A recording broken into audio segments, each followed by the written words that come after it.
Welcome to Cults Daily. Every day in April, we're breaking down various predictions made by different cult leaders. In 1989, Wayne Bent formed the Lord Our Righteousness Church. He convinced his followers that the end of the world was coming. By 2007, the members of his church were prepared to die. Listen now to find out what happens. And be sure to come back tomorrow for a brand new episode of Cults Daily. If you want to hear our full-length episodes on the Lord Our Righteousness Church, Part 1 aired in this feed on June 11th, 2018. Listen free on Spotify or wherever you get your podcasts. In the meantime, enjoy this episode.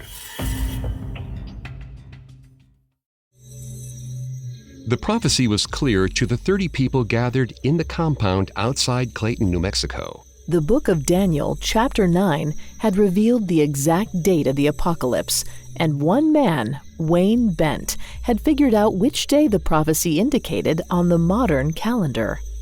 In October 2007, as Halloween approached, the members of the Lord Our Righteousness Church prepared to die under the instruction of their leader.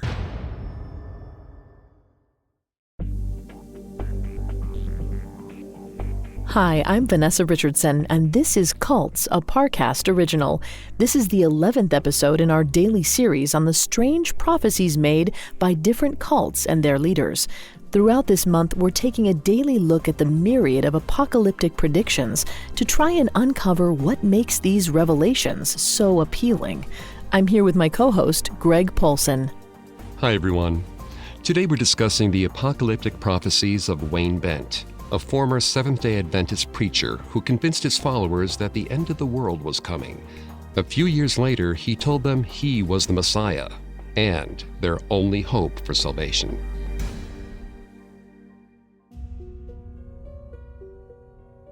In 1987, 46-year-old Wayne Bent was a beloved pastor in Riverside, California.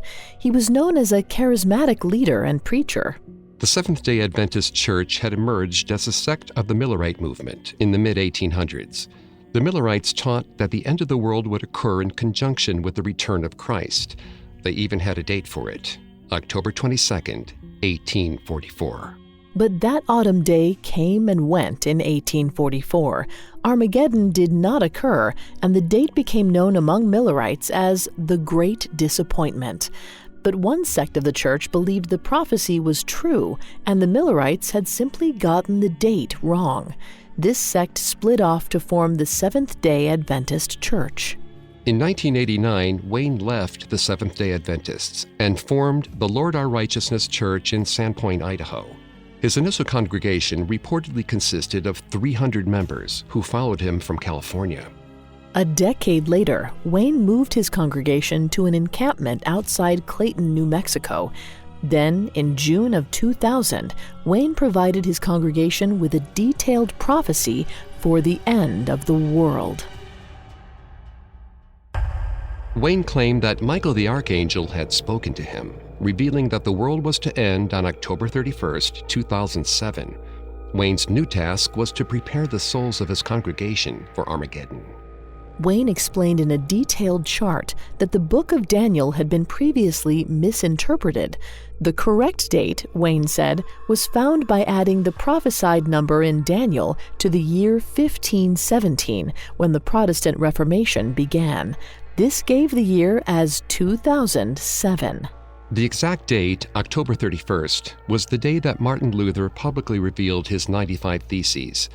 Wayne had the exact date of the end of the world. Clear as day, he said. To prepare his people for the second coming of Christ, Wayne claimed they needed to be naked before God. This included the virgins of the church, many of whom were minors. As the embodiment of God, Wayne encouraged many of the girls in his congregation, some as young as 13, to take this commandment literally. If they lay naked with him, they would be connected to God.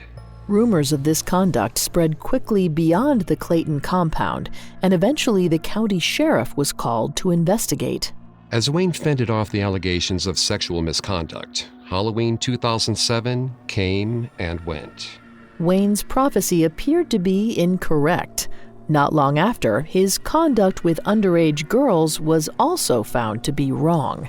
The sheriff completed the investigation on April 22, 2008. Wayne was arrested 2 weeks later. In December of 2008, he was convicted and sentenced to 10 years in prison. Though his prophecies didn't come true, Wayne's actions still changed the lives of his followers forever.